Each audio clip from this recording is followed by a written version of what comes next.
Pulmonary tuberculosis, PTB, is a contagious airborne disease that causes fatal tissue destruction and lung lesions. It ranks as one of the top 10 causes of death worldwide. Developing countries have experienced the largest outbreak with over 95% of total cases and deaths. Rapid, accurate diagnosis of tuberculosis is vital both to ensure the best treatments for the patient and to reduce further spread in the community. Despite the popularity of chest x-rays as a means of diagnosis, detecting pulmonary tuberculosis in the lungs is difficult due to the variety of lung appearances and tuberculosis similarity to other lung diseases.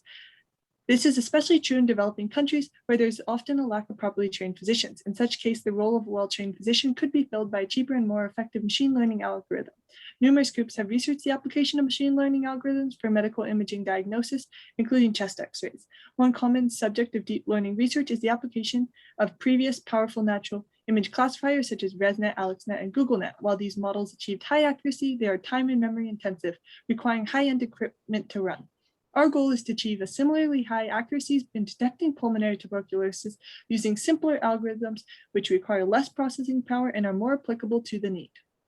To access our data sets, we made a list of our images' addresses. We used an indicator in each image's corresponding address to determine whether or not the lung was healthy. These indicators created the results array. To create our input array, we resized the X-ray scans into images of uniform size and shape and removed the color. Our smaller, modified arrays allowed us to limit memory usage on Google Colab while not compromising accuracy. We used NumPy's save and load functions to store the images, allowing for easier access to our data when we built our models. Prior to building our models, we used train-test-split from sklearn to create our training and testing data. From the training and testing arrays, we reshaped each accordingly for our models. To create a 4-dimensional array for our CNN, we added an additional dimension of length 1. For our other models, we created a 2-dimensional array by appending each row of the image onto the first row.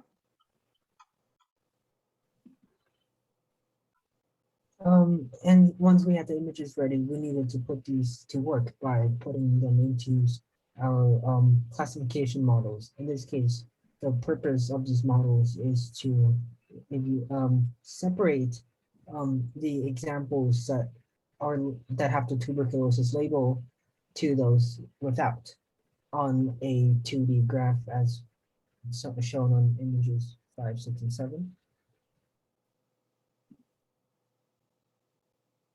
We used warm start on our logistic regression, random forest, and extra trees classifiers. The warm start hyperparameter allowed us to create a model the first time we fit it and continuously train it with new data. Therefore, we split our data into 3 batches to conserve RAM while still training efficiently. And then we moved on to our convolutional neural networks, which is arguably the most complex and sophisticated model that we have. But we also kept in mind while building it to keep it purposefully simple because we needed it to be able to run on computers that may not be very powerful. So our architecture, as shown here, is fairly simple, not a lot of layers. And then we compiled it with an optimizer and a loss function, which is help accuracy. And then we ran it for 5 epochs. As you guys can see, the internal training data accuracy gets pretty high. Trial and error, our accuracy improved. For the random forest classifier model, the model with the best results, we got an accuracy of 0.837 or approximately 84%. The best CNN model successfully categorized 81% of the X-ray scan data, classifying them as tuberculosis positive or negative. Additionally, we used confusion matrices to visually group correct and incorrect diagnoses of which include positive negatives, false positive, and false negatives. The confusion matrix for the second CNN model didn't improve the model. However, it got worse in terms of correct predictions. The best algorithm we tested achieved an 84% accuracy rating, which, while good, requires improvement before it can be applied in a medical setting. It's lower accuracy than achieved by powerful industry models, which often achieved accuracy in the upper 90%. However, we did achieve our goal of using significantly less processing power than these models. For future plans, we will run more intensive models with sophisticated architecture and higher batch sizes. While doing so, we will utilize well-known general-purpose CNNs like Google's Inception. Additionally, we will further resize images for improved precision. We plan to normalize data to overcome RAM limitations on Google Colab.